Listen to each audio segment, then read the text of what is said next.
Tonight, Minnesota tonight, Minnesota tonight. Tonight, we'll take 10 to talk about bathrooms, Elvis's favorite place to eat and die, and my favorite place to text and cry. Now, there are two types of bathrooms. The bathroom in your house, the clean porcelain room where you give off the impression that you read time. And then there are public bathrooms where you rid yourself of bodily waste as quietly as possible while everyone else does it as loudly as possible. As much as we try to avoid using them, public bathrooms are a big part of our lives. It's where we do what we need to do, whether it be a number 1, a number 2, or a number 17, which is just the mock duck with broccoli. But in Minnesota, some are trying to make going to the bathroom an even more awkward experience. Minnesota lawmakers today introduced a bill banning transgender people from using bathrooms at schools and businesses that are different from their biological sex. When I ask my politicians to give a shit, this is not what I had in mind. Yes, we can all agree that privacy in public bathrooms is important, but clearly to the conservative robot humans program with gender binary code who wrote this bill, trans people are just to them sexual predators who are only using the bathroom to harass innocent cisgender people. This despite the fact that there have been almost no reported incidents of a trans person doing any of those things. So if you think there is something inherently sexual about a public bathroom, maybe there's something wrong with you, not with trans people. Need we remember what Harold and Kumar have taught us? I can't take it anymore! Oh. Chris, are you still there? I hope none of you found that sexual in any way. But if you think about it, anyone can use the bathroom, even anatomically vague Charmin bears. With Charmin Ultra, less is more. When we say less is... Was that dancing bear male or female? I really don't know. If a bear shits in the woods, does it even matter?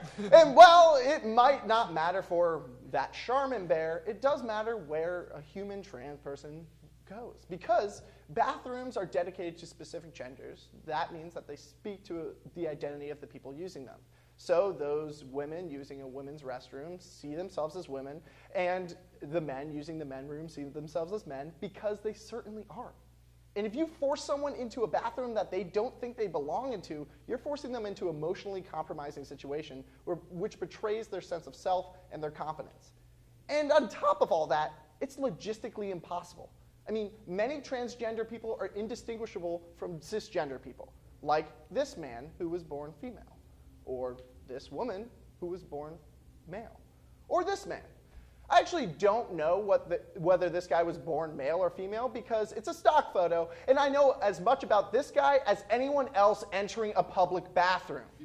So, how do representatives sponsoring this bill plan to check to make sure that those using the bathrooms are associated with their biologically assigned sex? Special IDs, birth certificates, Charmin bear-inspired invasive procedures like this? Happens to your father. You're clean. You got that right. Oh, God.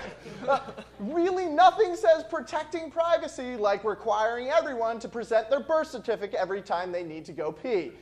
To Republicans, the only way to protect privacy seems to be by ending it. This is clear to even me, and I'm a cisgender white male. And it takes a lot of suffering for me to realize that there is a problem. I mean, things literally need to be on fire before I notice that there's a problem. But even I can see that there are massive emotional and social repercussions to this law. Its very existence is insulting and discriminatory to thousands of trans people who have done absolutely nothing to warrant it. And what's worse, as protective and non-discriminatory as people think they are, it doesn't help their argument when you consider the last time America has forced certain people into specific bathrooms by law. Now, this policy is being pushed by one activist group called the Children Protection League. If you just heard the name of the group, it would seem ridiculous not to support them. That would be like saying you didn't support the Puppy Petting Association, or the Stop and Smell the Roses Coalition, or the Lollipop Guild. But one of the main goals of the Children's Protection League is to push anti-trans legislation through the Minnesota legislature, which is almost as depressing of a fact as finding out that all of the puppies in the Puppy Petting Association are Nazis. strange, they don't even look like German shepherds. Now, for example, when certain school districts across the state were debating allowing trans students to play on sports teams that correspond with their gender identity, the CPL ran a full-page ad in the Star Tribune that warned this would be the end of girls' sports.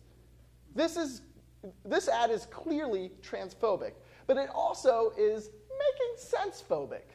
First of all, it's insulting and offensive to think that a grown man would be showering in a high school shower. But it's also ridiculous to think that anyone would be showering in a high school shower. Those showers are purely decorative, like that tape player in your sedan, or Brendan Fraser's agent. They used to have a purpose, but now they kind of just sit there. This is exactly the kind of hypothetical fear-mongering that the CPL relies upon to justify discrimination against trans people. Just look at the statistic on their homepage of their website. Quote, 90% of the public opposes bringing boys into girls' and women's bathrooms, and to the, quote, radical reinvention of gender. Well, no shit when you phrase it that way. People are just generally opposed to the term radical reinvention. I bet 90% of the public would say that they were opposed to the radical reinvention of ice cream, but they, in reality, are actually totally cool with eating Dippin' Dots. And while the efforts of transphobic groups like the Children Protection League have pushed discriminatory bills like these, Governor Mark Dayton has said that he would veto it if it was passed. However, there are other policies already in place that discriminate against transgender Minnesotans, like the discriminatory state insurance policies that specifically do not cover surgical treatment for gender dysphoria, making it almost impossible for people to access surgical treatment if they need it.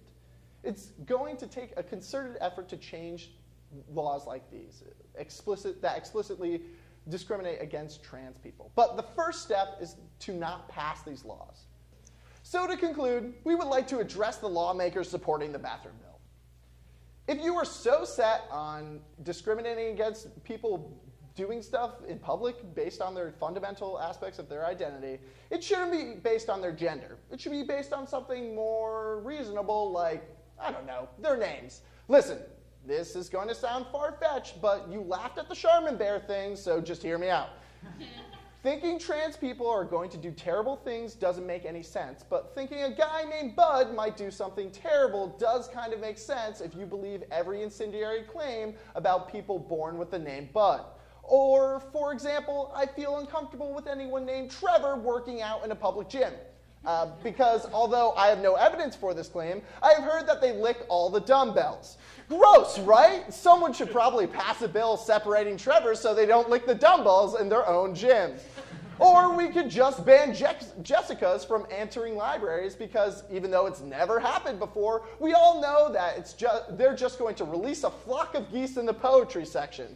Yeah, that's ridiculous. And if you didn't know, 90% of the public opposes anyone named Jessica from releasing a flock of wild geese into public library. It's true, we asked. And if you're thinking to yourself, hey, that doesn't seem fair to the Jessicas or Trevors or Buds because they haven't done any of those things you just said, yeah, that's exactly the fucking point. So let's not do it to trans people either. Thank you very much. Have a good night.